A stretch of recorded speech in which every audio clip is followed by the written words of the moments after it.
Well, Glenn, it's good to see you today. Good to sit down with you, nice finally. to see you too. You know, I've been very intrigued about what it is you do exactly.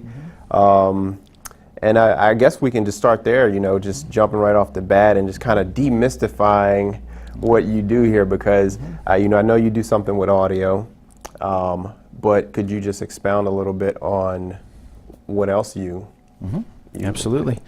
Well, my name is Glenn Ruther, and my business is Lico Sound and Service Technologies. Okay. That really just scratches the surface, though. Okay. And by the way, we're speaking. This is Trent Anderson. Yep. And your business is? My business is New Energy Fitness, and what we do is we do meal planning, we do personal training locally for the Charlottesville area, and also I do workout plans online as well. So at newenergyfit.com. Very cool. Yep. So all the best, right? Yep. Yeah, definitely, definitely. So what is it that you what's this business about? What does LICO do?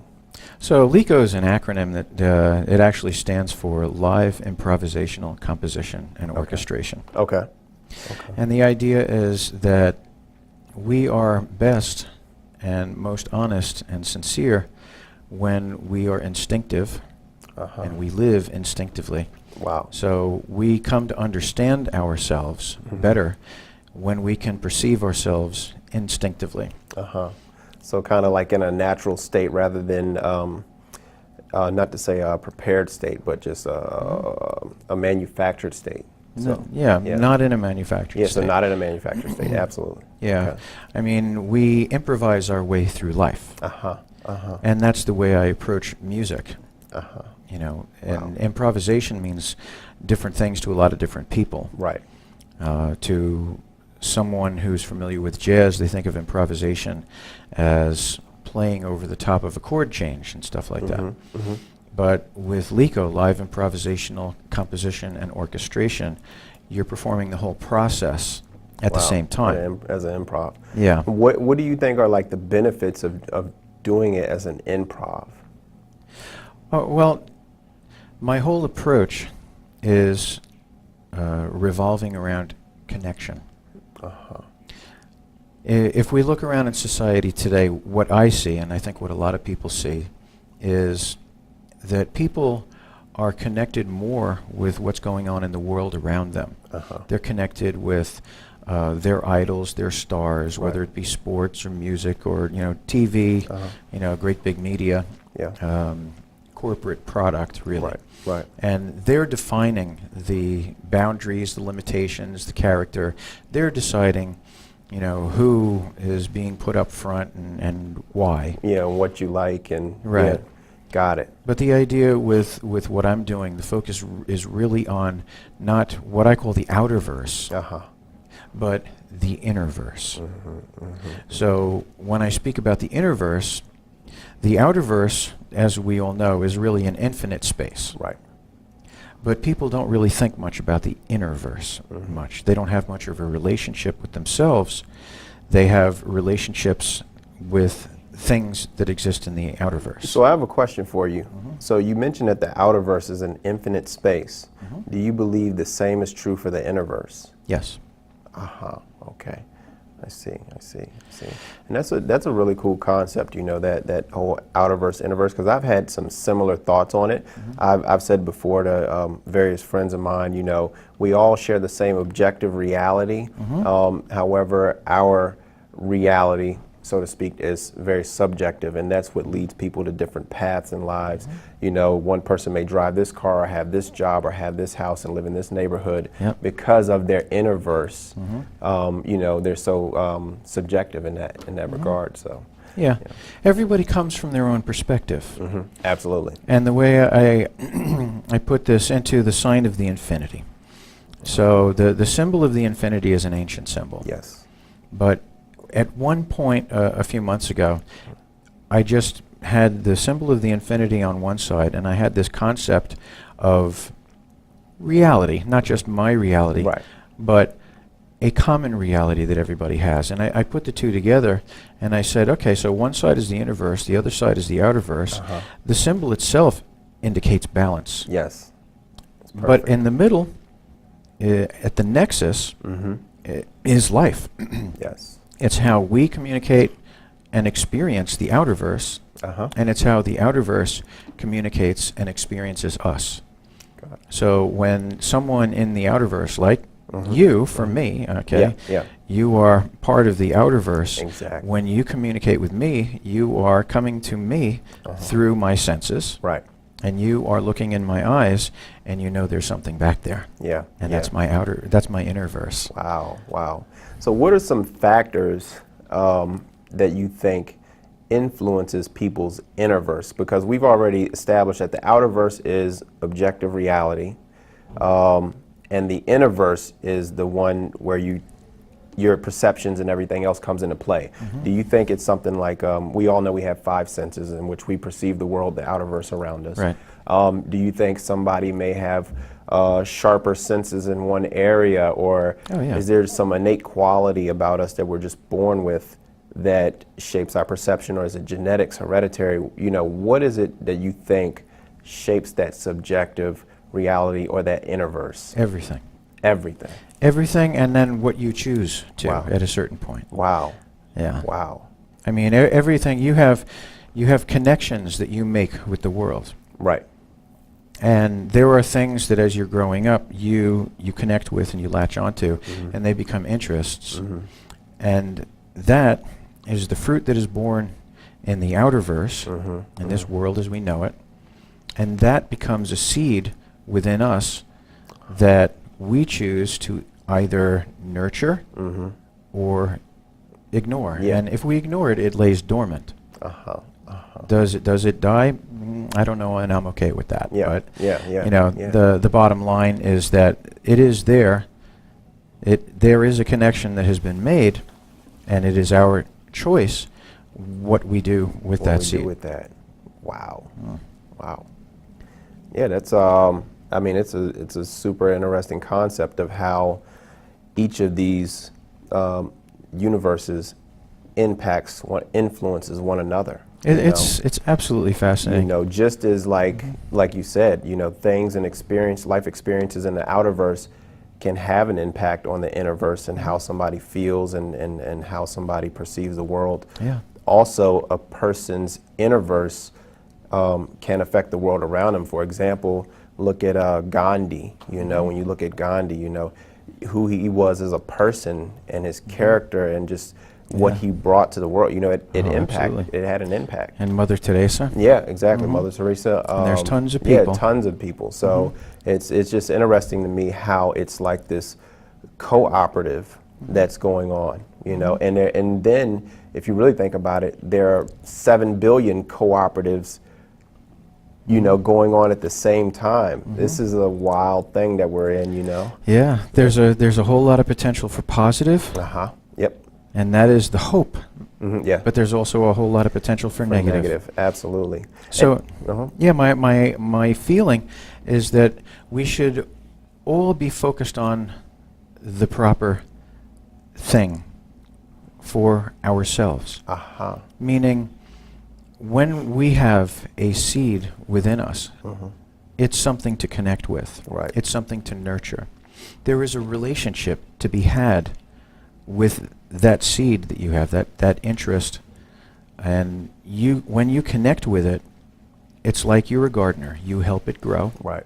Once it starts growing, then it becomes a vine that can reach into the outer verse and bear fruit, which bears seeds for others. And then you have connections not only with the outer world, outer verse in that regard, but you also have, as in the case of the people that you cite, Gandhi and Yeah. you know, I cited Mother Teresa, and the fruit that they bear becomes seed Right. for how many others? Yeah, just like I this mean, exponential growth. Exactly.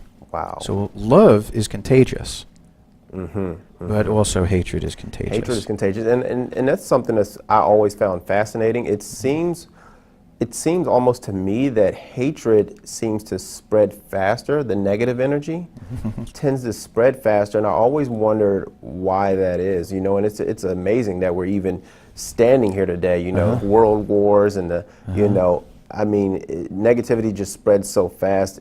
Just the fact that we're here and having this conversation right now is amazing to me. So is it that love is just, when it hits, is so much more powerful? It's like the tortoise and the hare kind of situation, the hare being negative energy, and the tortoise being love. How do you think, why do you think that is, that negativity tends to spread faster? Well, there are all sorts of messages. I constantly refer to the difference between a black and white world and a world of 16.7 million colors. Wow. I choose that just because of my technology background and Wow. knowing that's 16-bit. Oh, okay. Yeah. Got it. So the idea is that when you have that many choices, then it is complicated. Right. It is just, these are different options. Okay, there's no right or wrong. There's no best or worst. It's just a matter of choosing between.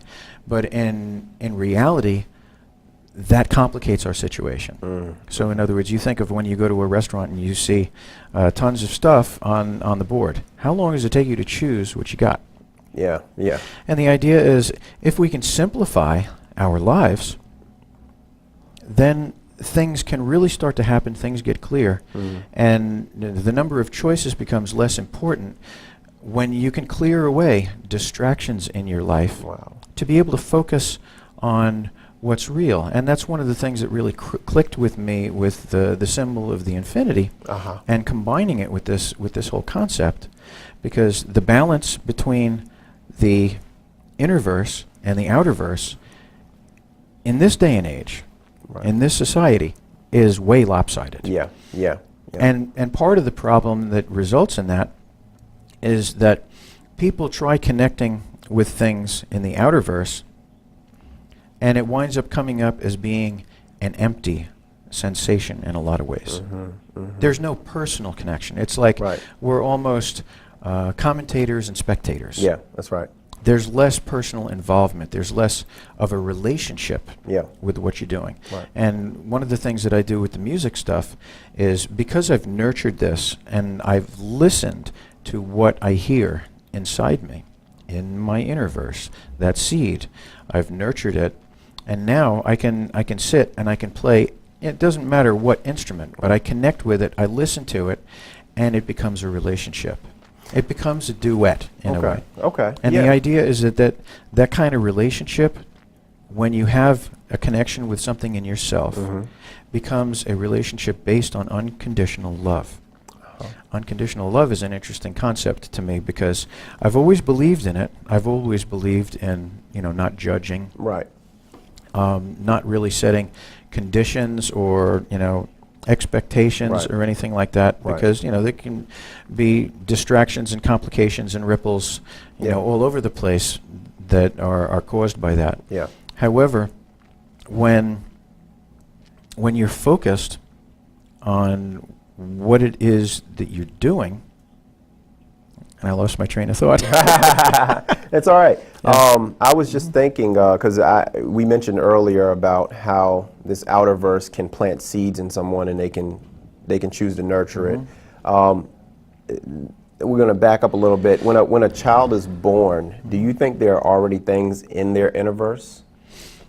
I don't know, and I'm okay with that. You're okay with that? Okay, but I do have my concepts. Aha. I believe that we come into this world having, I don't know, kind of maybe been ourselves out there someplace. Yes. Like eternal beings. Yeah.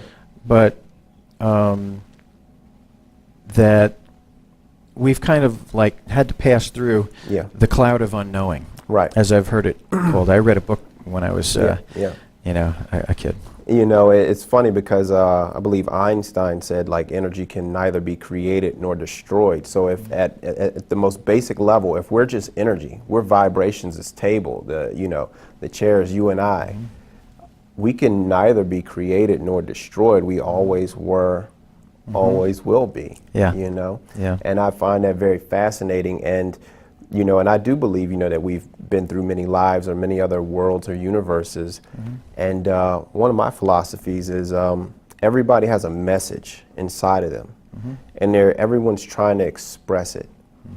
Now, the issue is that we only have so much framework and so many tools that we can express ourselves with. For example, I like to go back in time sometimes. So if we go back X thousands of years back to the caveman days, right? They didn't have the language that we have to express ourselves with. It was just a few grunts, you know, nonverbal communication. Right. And I wonder how frustrating life had to be for people back then who couldn't communicate what they felt inside. Currently, you know, we can express ourselves through our art, the music, theater, the clothing that you wear. We both are speaking English, which has a little bit over 1 million words. So that's still 1 million words is our toolbox that we can pull from. But I find a lot of times that what I feel inside of myself, my innerverse, is so expansive. I have a hard time articulating myself and getting that out, even with the tools that I have at my disposal right now. And that might be because you have too many choices, Yeah. and you're not. You have a lot of distractions just in the thought of how much you have to choose from, and you know you need to simplify and and that comes through. You know, when you practice, you take your journey. It's step by step, one step after another. Some things you clear away, some things you gather in. Right. What it sounds similar to, I want to say it's like a Japanese philosophy. It was like a cluttered room, cluttered mind kind of a deal. Like they just believing in like just decluttering. Yeah, the feng shui sort of thing. Yeah. You know, and you know, so it sounds like you're kind of along those lines right now. Oh, so. I'm along a lot of lines. I mean, I think there's a lot of commonality in what I'm talking about with, you know, everything. I used to tell my son, and with this graphic included, about the great interconnectedness of life. Because the idea is you learn about one thing, and the more you learn, you come to realize that things you learned before can be applied. Same exact concept, you know, a similar perspective, but applying to something entirely different. Okay. So let me ask you this. You mentioned, again, the outerverse planting the seeds in us. Is there a specific moment, the concepts that you have, this is not everyday concepts, you know, and most people are talking about the iPhone or what Brad Pitt and Angelina Jolie did last week or whatever. And you have a different style and just a different mindset. Is there a point that you can recall where that seed was planted in you, that different seed to think differently, to be different? That goes very, very far back. I recall a moment. I had to be probably 2 years old. Wow. I remember my first conscious moment. Really? Yeah, I mean, you know, some people don't believe me, others might. Doesn't really matter. But what I remember is being in my crib, and I was wearing red pajamas. I remember my mother's hair dryer, which was the old beehive-looking hair dryer there. I remember my mother and my grandmother. My grandmother was coming to pick me up. Okay. And I just remember sitting there and thinking, you know, what am I doing here? Why am I not there? Or, you know, just there was a sense of place and perspective, and I can't explain it. Wow. But wow, it's something that I remember ever since. Yeah. You know, and I feel the same way. Like, I don't know exactly when I kind of gravitated towards this mindset. I just remember even being a child thinking, how did we get here? You know? And what is the meaning and the purpose of life? And since then, I've heard a lot of people say the purpose to life is whatever it is you assign to it. So the meaning to life is whatever your meaning is. So it's very highly subjective. Yeah, one of the things that I have come to see, you know, this symbol of the infinity and the way I've combined it, Right. you can think of it in two dimensions. You know, there's a portion of time where I looked at it as a two-dimensional object, almost like a rope or maybe a fiber optic cable, Right. and the nexus of life. Yeah. But then there's also communication going back and forth, you know, like almost like breathing. You know, things breathe. I'm connecting with myself. I'm connecting with the world. Sometimes people connect, you know, more with themselves. And depending upon where they're facing, if they're facing towards the outer verse, then they are a part of the world. If they're facing away from the outer verse, then they're turning their back on life in a certain regard. So these people are introspective, like type people, or they're introverted? I'll leave it up to interpretation. I mean, Okay. you know, in certain situations, if it's like for an extended period of time, then you could kind of put the name of maybe a mental disorder that turns into a form of insanity if they're facing away from life. Right. And right. you know, the more you face away from life, the fewer connections you have with your outer verse. And then you don't have any balance, because now the balance is tipping this way.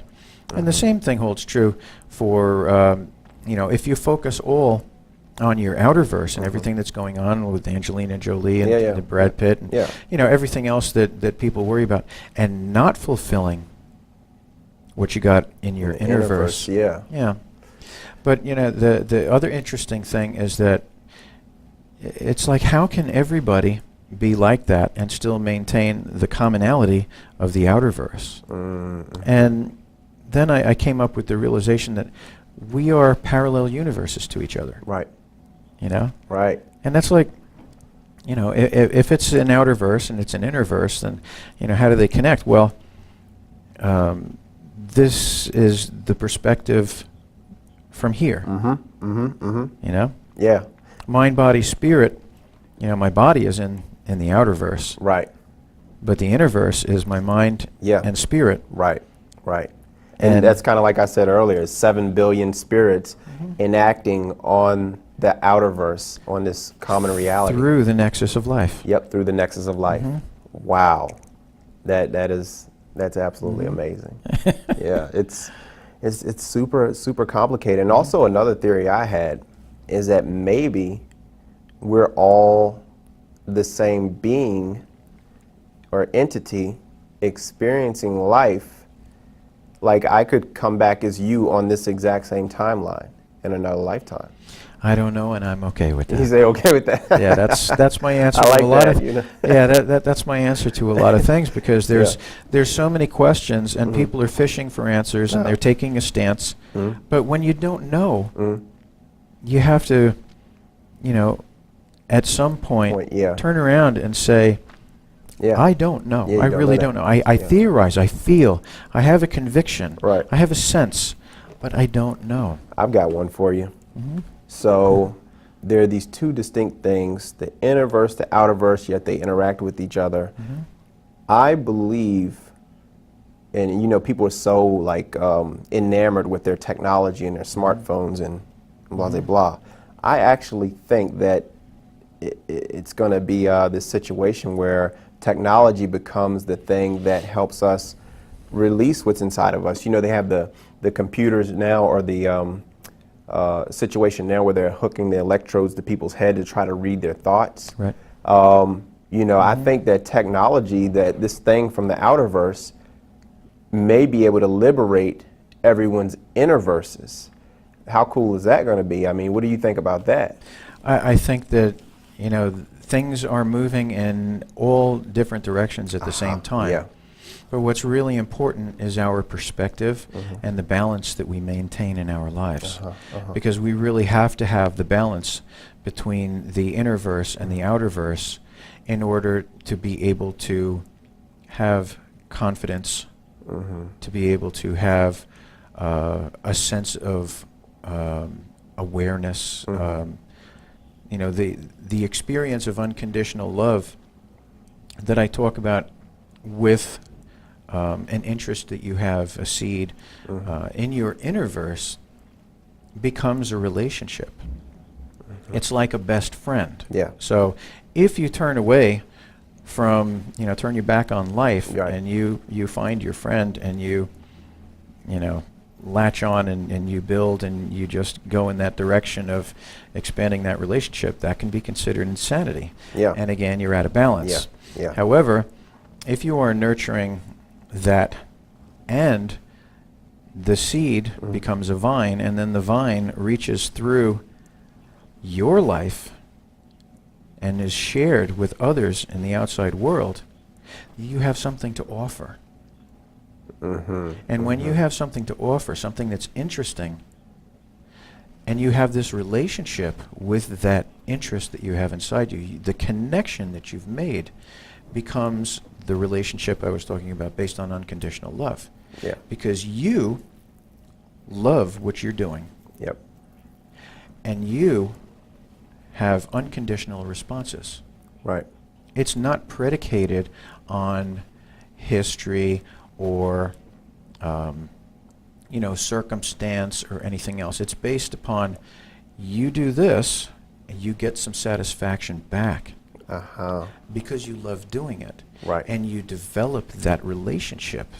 And there's no emotional tit for tat Right. with an interest like that. Right. So that relationship that you have builds confidence. It can help you clear away distractions and insecurities. Got it. And then that, of course, means that you have more to offer and better balanced perspective as you're offering it to the outerverse, to everybody that you happen to meet. And you don't have to make a point to sell. Yeah. Yeah. All you have to do is lead by example. That's right. You follow your heart. Yeah. Because of your interests, which are different, you come from your own perspective. Right. And simply by the fact that you come from your own perspective, you have your own history, and you're the origin of your eternal being, which whatever Right. You are, is also making up your perspective. Yeah. Yeah.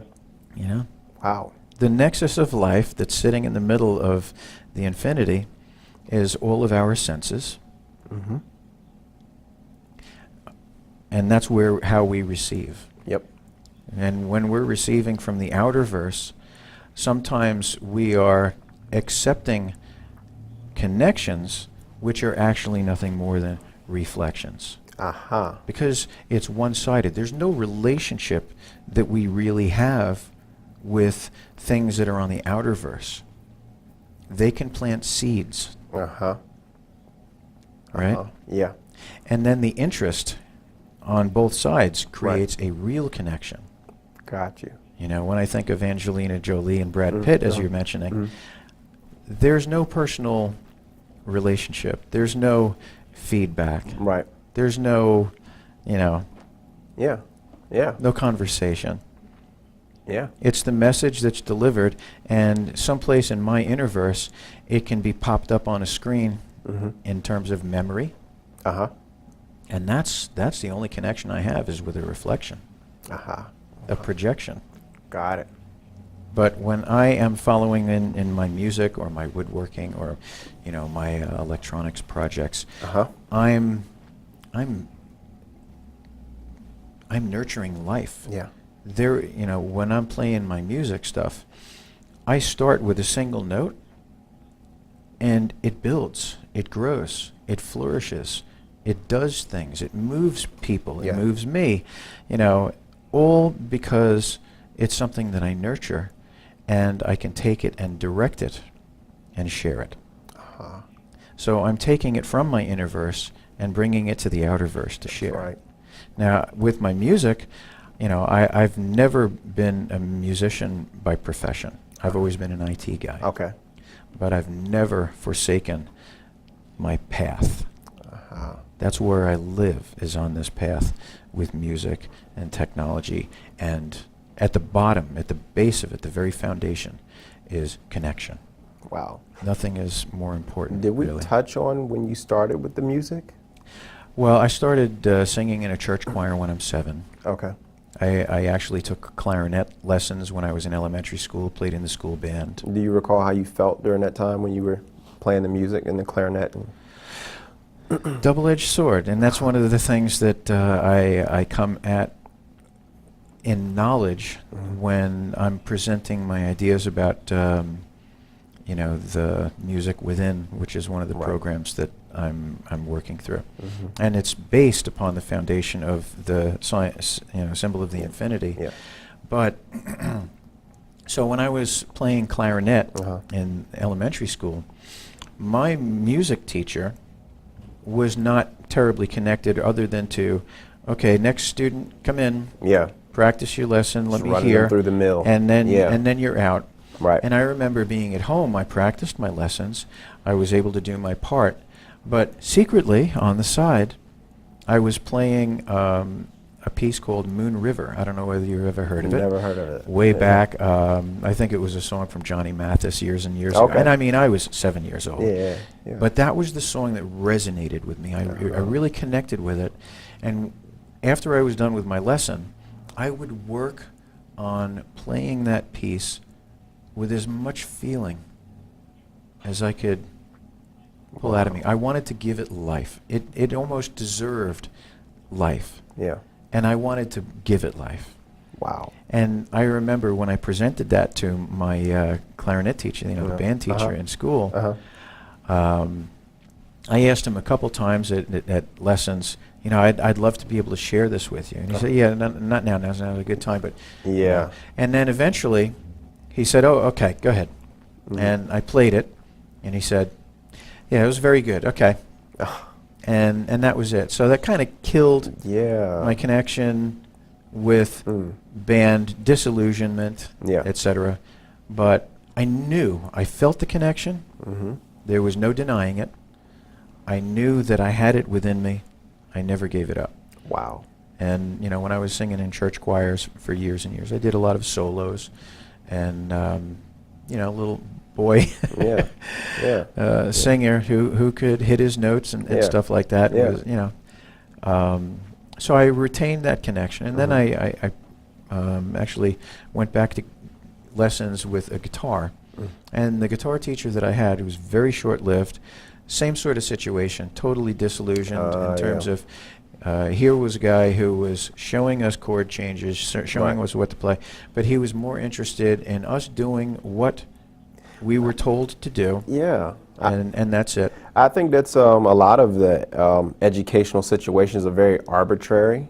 They have in mind what they want to teach you, rather than being curious about the child or the student at hand and trying to nurture and bring their outer verse or inner verse into the outer verse. Exactly. And I think that when we start to teach, from that standpoint, we just get a much more fruitful situation. Absolutely. And I believe that's where education, even as a whole, even at an academic level, is headed eventually, because they're starting to see. My son, he's in a school where very small class sizes, so they can get to know each child individually, learn their learning style, and kind of try to bring that out of them according to how they are. Exactly. But in the previous schools that he's been in, it was kind of like a run through the mill,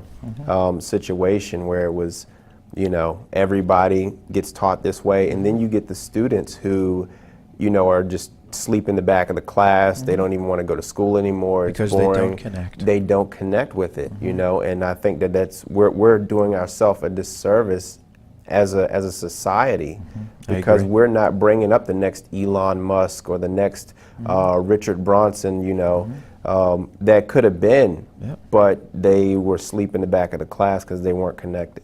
However, if the child is connected and the will is there, they can maintain that connection even if it gets severed several times.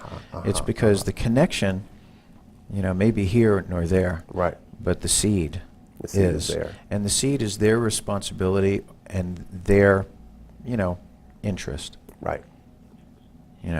Again, the seed, you have a relationship with the seed, but only in as much as the seed starts to come alive. until it comes alive, it's nothing but a seed. Wow. And it's like a lot of people's interpretation of love. Yeah. Love, for me, from my perspective, a lot of people look at love as a thing. It's something that is almost like, a thing that you can buy, trade. Some commodity. It's an entertainment thing. Yeah. For me, love is a verb. It's not a noun. It's something that you It's an do. action, It's an act of giving. Yeah. And ideally, two people give to each other. It's not a matter of receiving. Yeah. It's not a thing. Yeah. Yeah. But if you think about it as something to share and as an ideal, when you both give love unconditionally, now you have a connection. Yeah. And it's like connecting with something within you that's unconditional. But when you find someone and you love each other and you nurture each other as if you were each seeds, give each other wings, do for someone else because you love them. You want to see them proceed on their journey. You want to help them along their way, not the way you want them to go. Wow. If you love something, set them free. Yeah. If they come back to you, it was meant to be. right? Wow. But if it doesn't, vaya con Dios. I have a, so you mentioned earlier about, we were talking about the children and the students that learn and the connection being severed, whether that be a teacher or an instructor that told them they wouldn't be anything or whatever have you. And you mentioned that, if the child has the will, that they will find a way eventually to come back. Do you think that that will can be, maybe that's an extreme will or an above average will? Because I feel like in certain situations that can kill someone's dreams, especially if you're young, to the point that, you never quite recover if your willpower isn't at that level, Understood. I have a philosophy that everyone is great, and again, I'm going to time hop here into the future. Everyone is great. Imagine in the year, this is 2016, the year now is 3016, okay? It's 1,000 years from now, and imagine the type of jobs, the type of things that are valued in that society. Who was Michael Jordan if he was born before basketball was invented?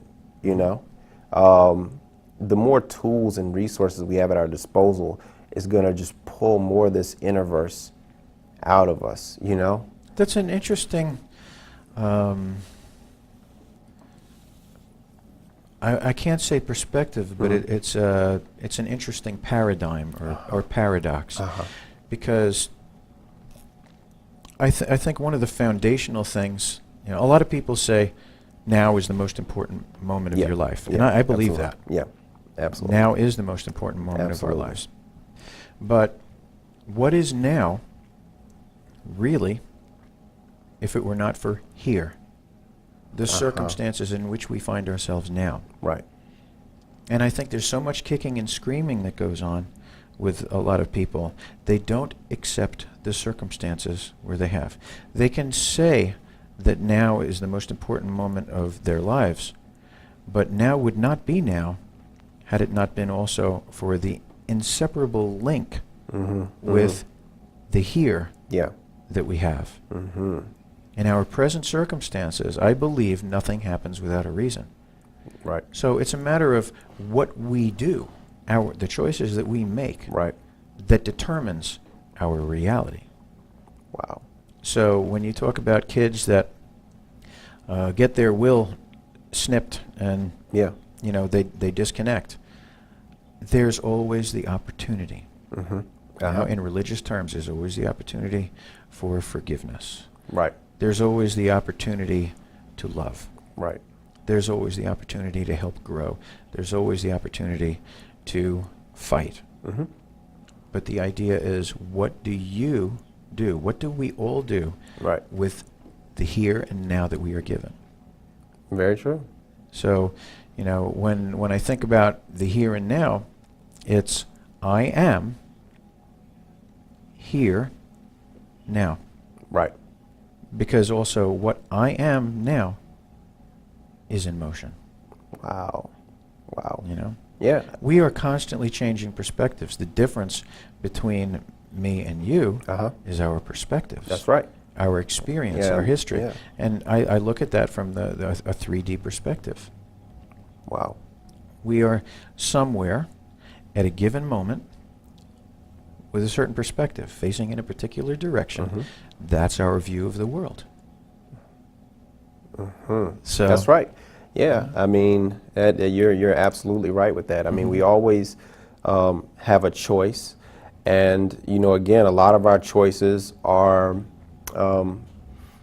encouraged by past seeds that have been planted. And then again, you have 7 billion of these situations going on and interacting upon each other. It's wow. It's amazing that we have made it to this point, or amazing that we haven't made it to some other point. It's really interesting. So yeah, I mean, things are always flowing. yeah, absolutely. Flow. I have a theory of that. I mean, as far as the outer universe, and I'm talking outer space here. I have a theory of that. Like, they now have this theory that we live in not a universe but a multiverse. So that makes it even weirder. Well, maybe that multiverse is the outer verse plus all the inner verses. Wow, that's pretty crazy. That's really if you look at the representation, I mean, the outer verse for our little minds is a container of some sort. Right. Even if it's infinite, there's still this concept of a container. Yeah. Because it's a thing. Right. There's something that kind of has to contain the volume. Right. And you look at all the inner verses that are plugged into it. Your inner verse starts at your senses. Wow. Particularly at your eyes. That's your interface. That's Right. That's my the window. nexus of life. It's my window. Yeah. Wow. Yeah, And the that same could with be me. like, this universe can be a part of multiverses that are out there, but are the inner verses of the inhabitants of this universe. That's pretty complicated right there. It could be. Yeah. Yeah. I don't know. Yeah. And I'm okay with that. That's right. Because I believe, again, when you said flow, the energy flowing, I believe that. They say, Stephen Hawking said something about there being black holes out there, and that, he believes that, I think he said last year that he believes that things that get sucked in, the matter, the energy that gets sucked into a black hole, gets kicked out somewhere else. Right. Okay? They know that the sun is not burning on fuel, it's just coming out. So I think that a sun or a star may even be the black hole in another universe that's sucking energy and matter in and pouring it out as a star in another universe, and that universe has its own black holes and stars, and it's just this pouring of energy flowing from so many different realms. You may be right, you may be wrong, Yeah. but either way, it's a fascinating sort of concept. Absolutely. Yeah. So, good. All right.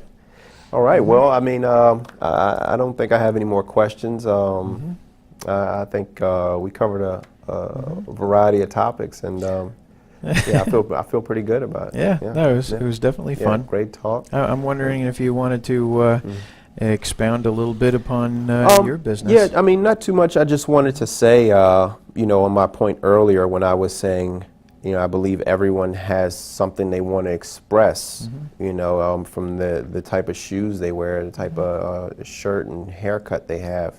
What I do is a lot like that. I'm just helping people express, their character, their discipline, the ability to follow a workout regimen, the ability to, have a healthy eating lifestyle. Yeah. It shows these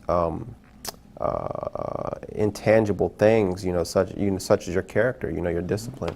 And I think that some people want to express that, or or they want to express the physique, the physical part aspects of it.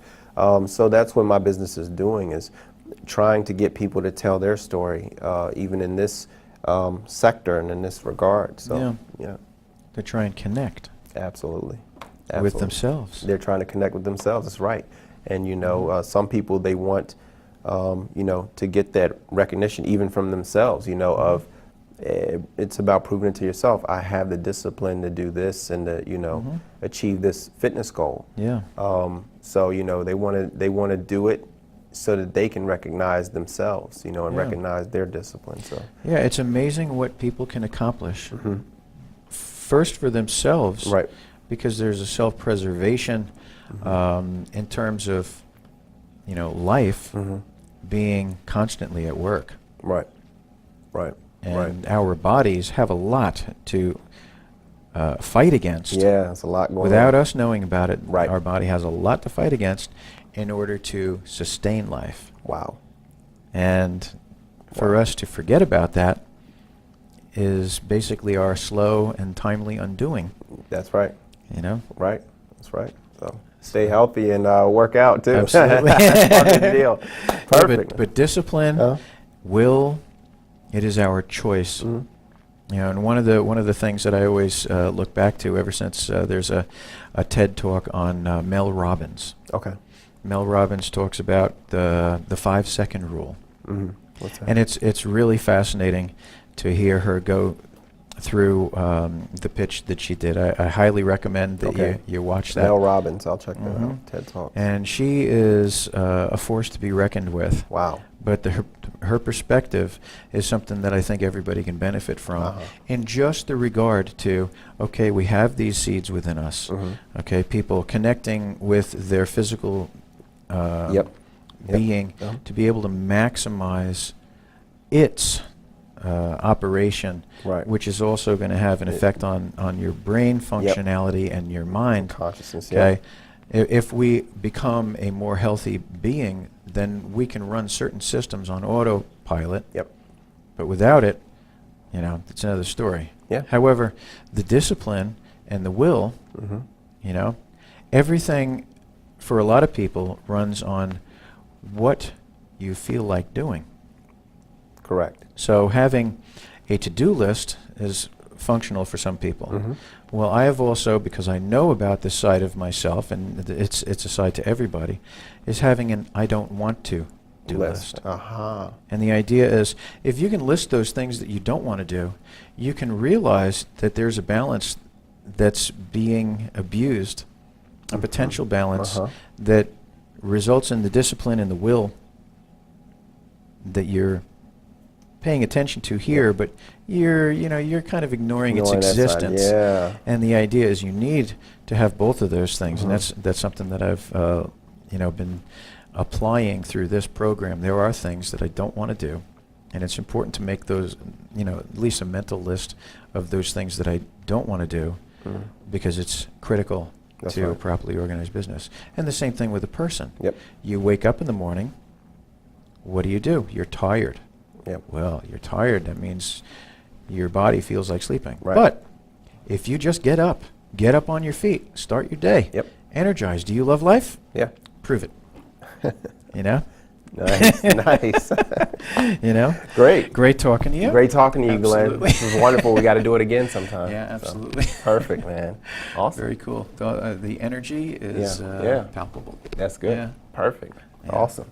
Thank you very much. All right, thank you.